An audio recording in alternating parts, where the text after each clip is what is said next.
सदगुरु कबीर बीजक साखी प्रकरण साखी 119। हाथ कटोरा खोआ भरा, मन मग जोवत दिन जाए। कबीरा उतरा चित्त ते, छाछ दियो नहीं जाए।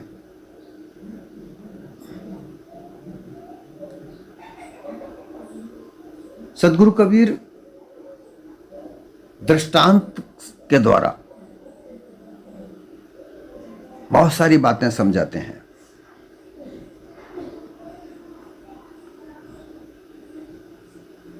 उन्होंने हमेशा संसार में जो देखा उसी के आधार पर मानव मात्र को चेताया।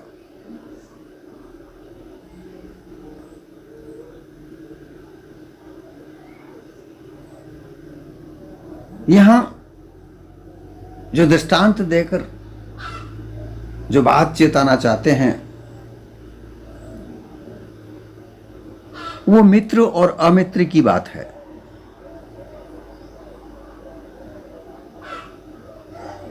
एक मित्र है, परम मित्र है, जिसके साथ में एक व्यक्ति हर चीज बांटता है। उसका दुख सुख सब चीज, खाने पीने की चीजें भी वो उसके साथ बांटता है।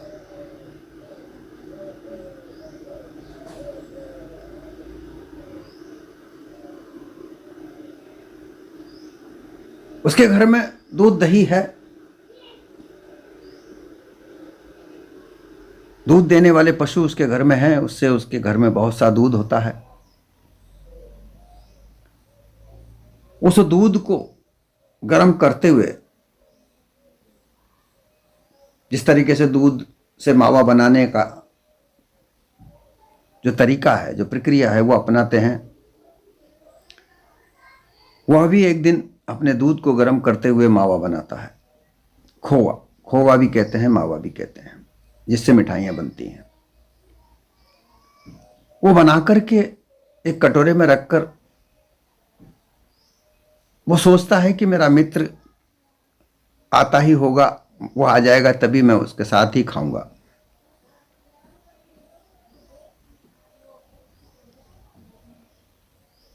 वो अपने मित्र की मग जोता है, अर्थात इंतजार करता है। साफ सुथरे कटोरे में वो उस बनाए हुए मावे को भरता है, सामने रखता है और सोचता है कि मेरा मित्र आ जाएगा तो मैं खाऊंगा, उसके साथ खाऊंगा। उसको खिलाने की प्रतीक्षा में वह बाट जोता है, मग जोता है, परंतु उसका मित्र नहीं आता। उस मित्र की इंतजार में उसका दिन बीत जाता है। वह उसका बड़ा परम मित्र होता है। दोनों एक दूसरे के प्रति बड़ा प्रेम रखते हैं, भाव रखते हैं।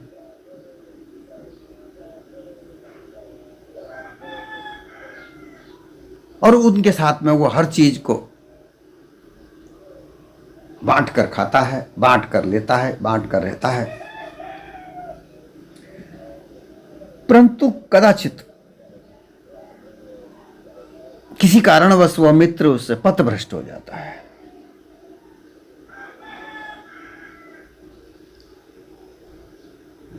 वो कुमारगामी हो जाता है।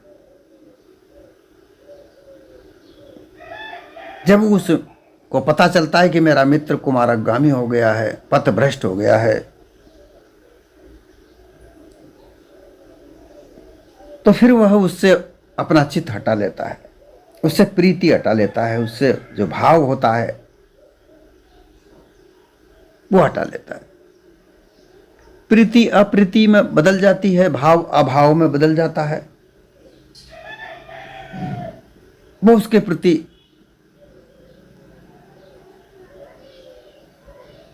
अपना विचार बदल देता है, वह फिर उसे अपना मित्र नहीं मानता है।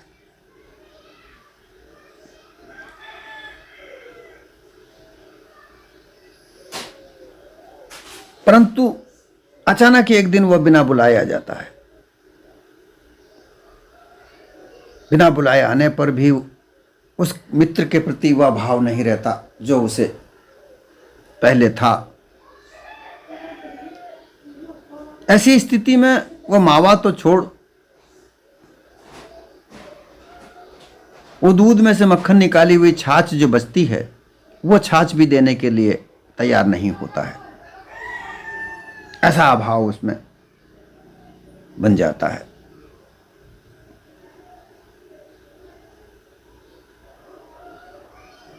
इस प्रकार इस साखी के द्वारा सच्ची प्रेम प्रीति, ऊपर भाव की अप्रीति, ऊपर अभाव, स्वाभाविक रूप से भाव अभाव की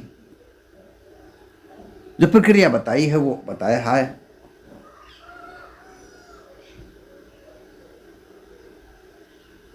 इसी प्रकार को देख लेकर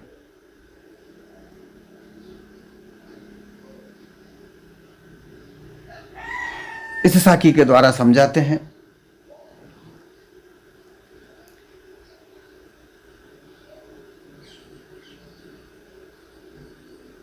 इस संसार में अनेक प्रकार की वाणी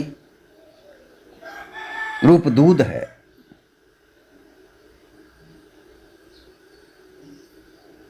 देखिए, सदगुरु कबीर ने हर जगह से एक समझ उत्पन्न करने का प्रयास किया है। वाणी को जाल कहते हुए भी वह उस वाणी में से ही सार निकालने की बात कहते हैं। यहां वो उस वाणी को दूध का रूप मानते हुए उसमें से सार निकालने की बात करते हैं।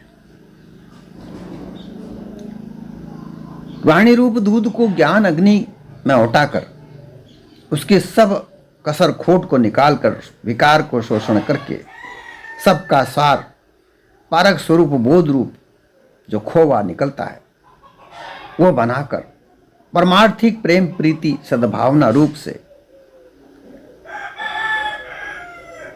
कटोरा रूपी विचार के पात्र में भरकर हाथ में शुद्ध हृदय के घेरा के लेकर सदगुरु बैठे हुए हैं। अर्थात यहां ये भाव उत्पन्न होता है कि सदगुरु जो होते हैं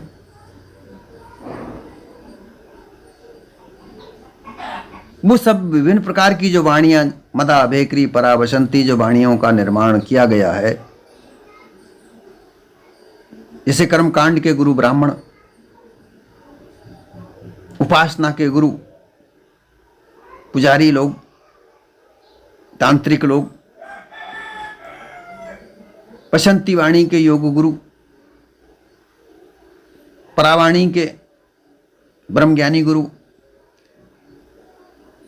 इन सब का सार निकालने वाले जो सदगुरु हैं वो इन वाणियों का सार निकालते हैं, वही सदगुरु कहलाते हैं। और वो जो सार रूपी मावा है, खोवा है, उसे निकालकर विचार रूपी कटोरे में भरकर हृदय में रखते हैं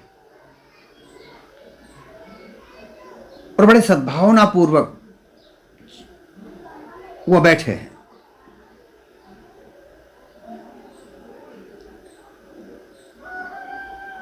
वो हंस स्वरूप में विवेक विचार की दृष्टि से देखते हुए संपूर्ण सद्गुण रहनी रहस्य धारण करके उनका दिन जागृत अवस्था रूप में रहता है। वो हर दिन यही मार्ग जो देखते हैं कि कोई श्रद्धालु जिज्ञासु मुमुक्षु उनके पास आवे और जीवन कल्याण के बारे में कोई बात पूछे, अर्थात उस मावे को खाने की प्रयास करे।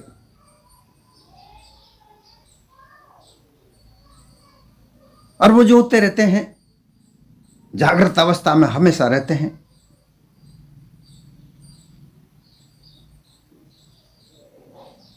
उनका वर्तमान इसी स्थिति में रहता है।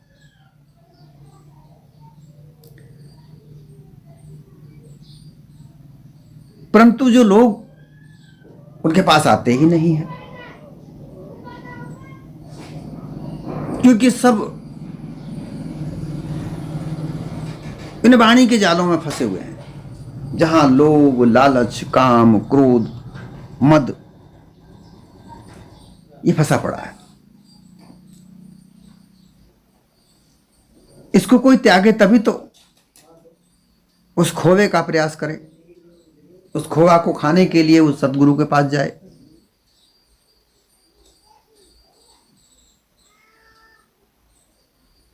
वो तो वहां कर्मकांडियों के पास जाता है, धन प्राप्त करने के लिए, सुंदर स्त्री प्राप्त करने के लिए, सुख ऐश्वर्य प्राप्त करने के लिए प्रार्थना करता है, ऐसी कोई युक्ति बताओ जो हमें धन, धान्य, सुंदर स्त्रियां, सुख ऐश्वर्य प्राप्त हो। कोई कोई जाता है तांत्रिक विद्या वाले गुरुओं के पास, उपासना कराने वाले गुरुओं के पास कि कोई वो परमेश्वर है, उसको दर्शन करने के लिए हमें कोई युक्ति बताओ। कोई योगियों के पास जाता है, कोई ब्रह्मज्ञानियों के पास जाता है। वहां कहीं ना कहीं कुछ ना कुछ मोह का फंदा उनके पास बंधा पड़ा है। परंतु सदगुरु के पास तो वही लोग आते हैं जिनके पास मोह का फंदा नहीं होता है, जो मोह को त्याग, वैराग धारण करके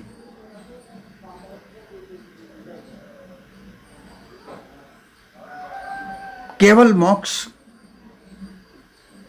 की इच्छा लिए, जीवत मुक्ति प्राप्त करने की इच्छा को लिए इस वाणी जाल को निकलकर सार को प्राप्त करने की इच्छा से आते हैं।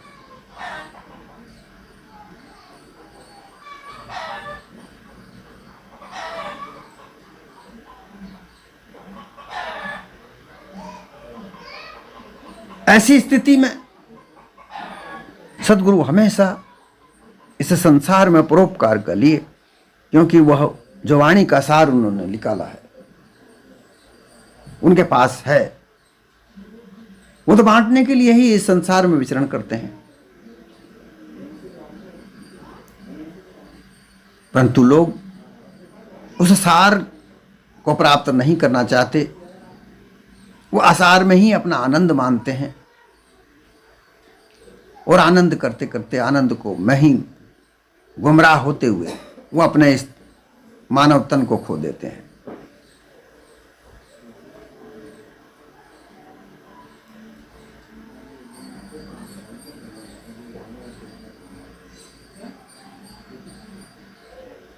सदगुरु हमेशा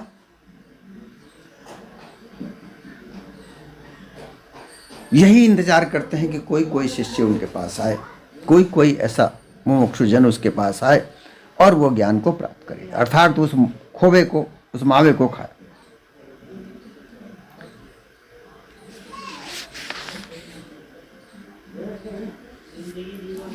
दूसरी ओर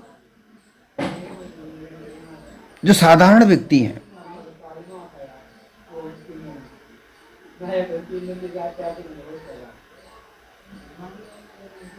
वह सत सार शब्द को नहीं प्राप्त करने की इच्छा से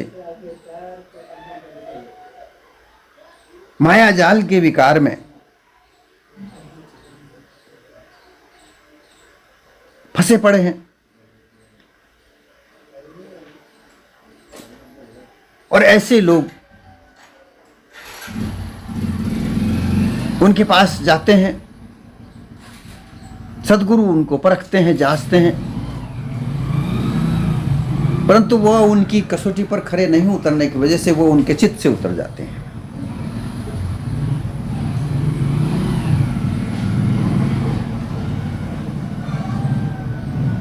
क्योंकि वह लोग तो तत्वमसी आदि वाणी के सामान्य उपदेश भी के अंदर फंसे हुए हैं और वो वही उपदेश के आधार पर उनसे कुछ पूछने आते हैं, जांचने आते हैं, जानने आते हैं। तो ऐसे लोगों को सदगुरु वह छाछ रूप भी नहीं दिया देते। क्या होता है कि एक बात यहां ध्यान से सुननी चाहिए। जिस प्रकार से दूध में से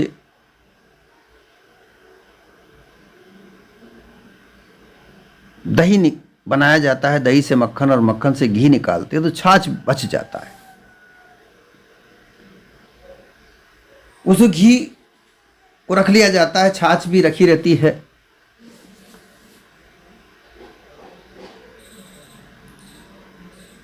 तो जो सतगुरु के पास जो खोआ भर के बैठे हैं, जो खोआ देना चाहते हैं, उनसे वेदांती लोग वेदांत की बात सुनता है। तत्वमसी जिसने उपदेश सुना होता है, तत्वमसी जिसका गुरु होता है, उनका तत्वमसी को लेकर वो वहां पहुंचता है।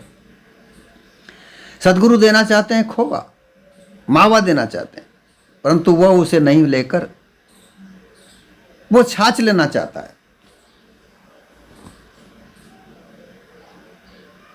सदगुरु उसे समझाते हैं कि देखो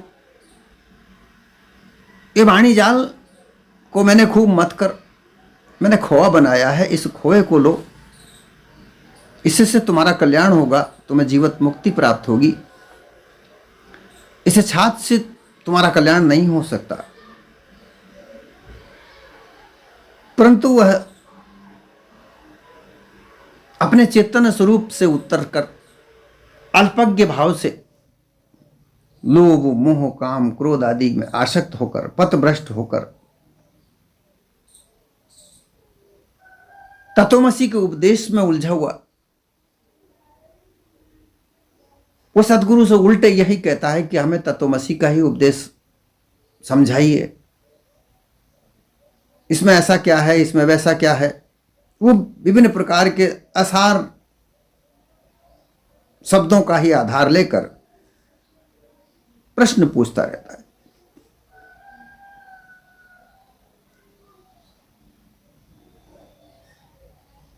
कई बार समझाने पर भी वो नहीं मानता, फिर वह व्यक्ति सदगुरु के चित्त से उतर जाता है। फिर वह उसे छाछ भी नहीं देते, अर्थात वह उसे तत्वमसी को भी नहीं समझाते। वो मना कर देते हैं कि भाई ये मैं नहीं जानता। और फिर लोग क्या समझते हैं, अरे ये तो किसी को भी नहीं मानते, ये गुरु तो ऐसे हैं, ये किसी को नहीं मानते, ये तो सब अपने ही ये सबके काट करते हैं, ये सबको मिथ्या बताते हैं। हजारों सालों से जो ईश्वरवाद, ब्रह्म ज्ञान ये सब चला आ रहा है, ये मान्यताएं बनाने वाले मूर्ख थोड़ी थे जो उनको ये मिथ्या बताते हैं। नहीं नहीं, ऐसा नहीं है। तो वो लोग उल्टे ही सतगुरु के ऊपर ही कटाक्ष करने लगते हैं।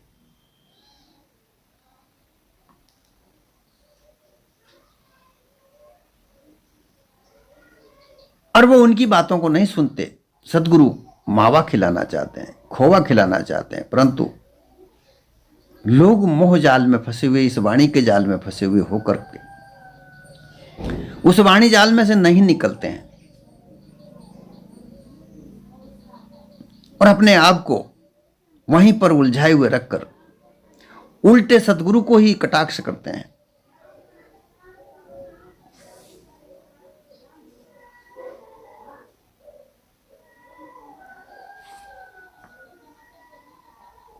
सतगुरु ने बार में कहा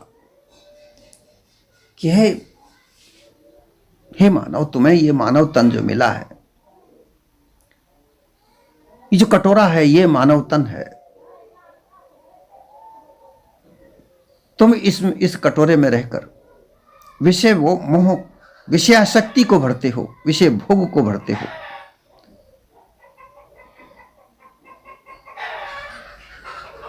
और विवेक विचार का जो मावा है उसे तुमने फेंक दिया है। विषय आसक्ति से तुम आनंद रूपी खोवा, आनंद रूपी मावा को भरते हो, जो तुम्हारे इस मानव तन को नष्ट भ्रष्ट कर रहा है। विषय की वासना को तुम इस कटोरे में भरते हो,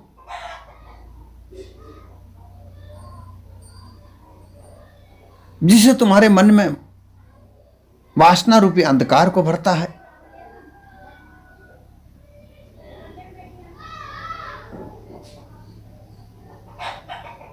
और इससे तुम्हारे वो चैतन्य पद का नाश हो रहा है और तुम सामर्थ होते हुए अल्पज्ञ भाव धारण कर रहे हो।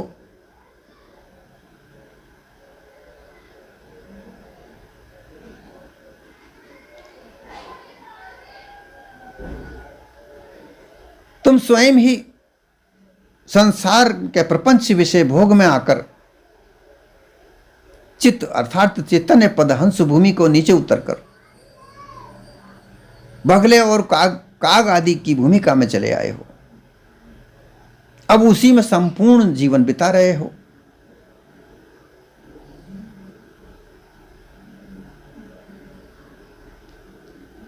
इसी कारण तुम उस छाछ रूपी सामान्य विचार, सामान्य बोध को प्राप्त करने का प्रयास कर रहे हो, वह भी तुम्हें नहीं मिल रहा है।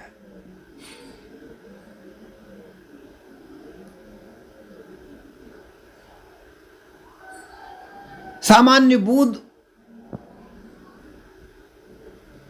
जब प्राप्त हो जाता है तो लोग विद्वान कहलाने लगता है। सामान्य से थोड़ा विशेष बोध प्राप्त होता है तो विद्यावान कहलाता है। परंतु बोध भाव हो जाने पर पारखी हो जाता है। परंतु तुम सामान्य बोध को प्राप्त करने की चेष्टा रखते हो, विषय भोग में उलझे होने के कारण तुम वह भी प्राप्त नहीं कर पाते। अर्थात जो छाछ है, दूध से मक्खन निकालने के बाद जो छाछ बचती है, वो भी तुम प्राप्त नहीं कर सकते, वह भी तुम्हारे अंदर सामर्थ्यता खत्म हो जाती है। इसलिए तुम अल्पज्ञ होकर ये कहते हो कि हम कुछ नहीं कर सकते, हमें तो करने वाला, हमें पालन पोषण करने वाला कोई और है।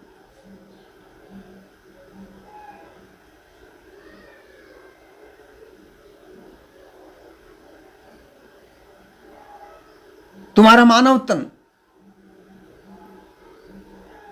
इस मानव तन रूपी कटोरे में तुमने वाणी जाल को मत कर उसका सार शब्द रूपी मावा नहीं भरा,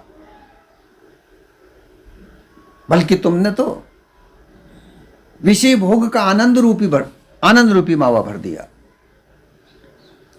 और उस आनंद में डूबकर विषय वासना में भीजकर जड़त्व को प्राप्त कर रहे हो। तुम जड़ स्थिति को प्राप्त करते हुए अल्पज्ञ अति अल्पज्ञ होते जा रहे हो, जहां तुम्हें वो छाछ रूपी जो सामान्य बोध है वो भी प्राप्त नहीं होता।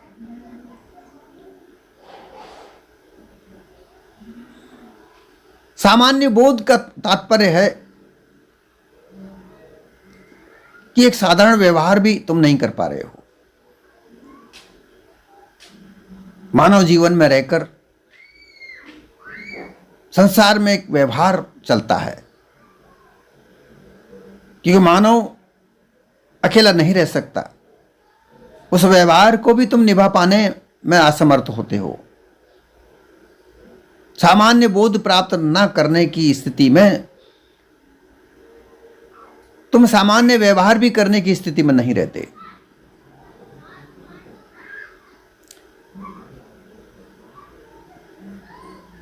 क्योंकि तुम्हारा तो जो आधार है, जो जीवन का आधार है, तुमने भोग को मान रखा है। उस भोग में तुम तरह तरह के भोजन, अखाद्य वस्तुओं का भोजन भक्षण करते हो।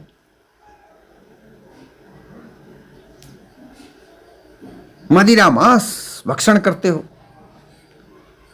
कुसंगियों का संग करते हो।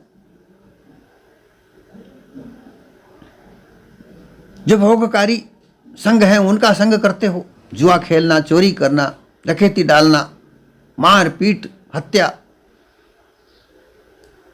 छल कपट पाखंड ये करना, इसके आधार पर तुम्हारे व्यवहार को बनाते हो। और ये व्यवहार हर जगह व्यवहारिक नहीं होता। ये व्यवहार तुम्हारा व्यवहारिक ना होकर अव्यवहारिक कहलाता है। जहां असामाजिकता तुम्हारे अंदर समाई हुई होती है, तुम्हें असामाजिक तत्व कहा जाता है। जहां तुम्हारे पास में वह छाछ भी नहीं मिलती, साधारण भाव भी नहीं होता, ऐसी स्थिति में तुम कहां से मानव हो जाओगे? ऐसी स्थिति में तुम मानव कैसे कहला सकते हो?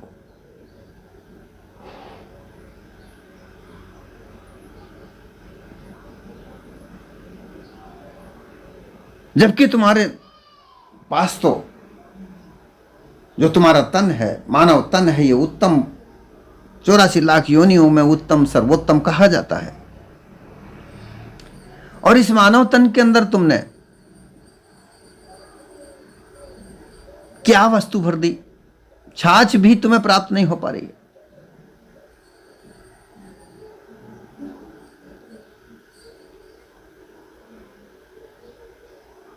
कि तुम जो साधारण व्यवहार है वहां से भी नीचे गिर चुके हो।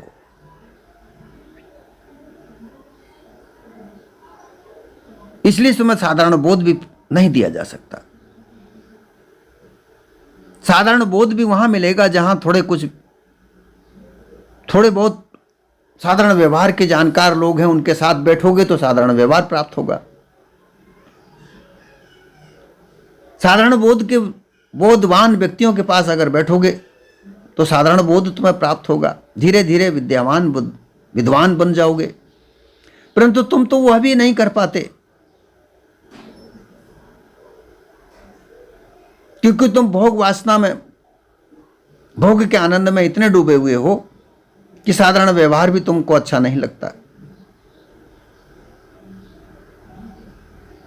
तुम तो मतंग की तरह, हाथी की तरह, हिरण की तरह अपने मन की उड़ान में उड़े जा रहे हो।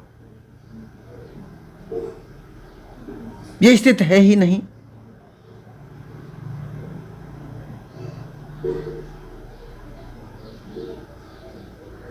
जबकि सतगुरु तो तुम्हें मावा खिलाने के लिए हमेशा बैठे हैं। उनके हाथ में कटोरा है जिसमें मावा भरा हुआ है, खोवा भरा हुआ है, और वो तुम्हारी बाट जो रहे हैं कि कब तुम उनके पास जाओ, वो तुम्हें मावा खिलाएं।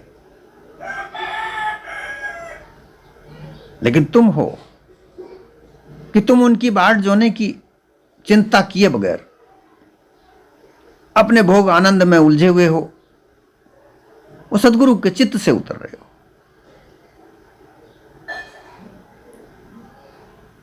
उस चित्त से उतरने के बजाय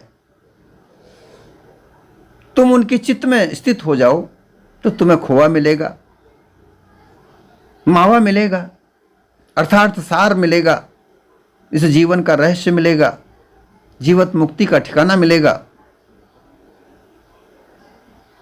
परंतु तुम चित्त से उतरे हुए हो, उनके चित्त चढ़ते ही नहीं हो, उनके चित्त में आते ही नहीं हो, उनकी शरण में जाते ही नहीं हो, उनसे कभी दया बंदगी प्राप्त की ही नहीं, तो तुम्हें कैसे मावा मिलेगा? ऐसी स्थिति में तो तुम्हें छाछ भी नहीं मिलेगी। और जो तुम्हारा मानव तन है ये व्यर्थ ही ऐसे ही बीत जाएगा। इसलिए ये समझने की आवश्यकता है, मानव तन में आकर, सदगुरु की शरण में जाकर सार रूपी मावे को प्राप्त करो।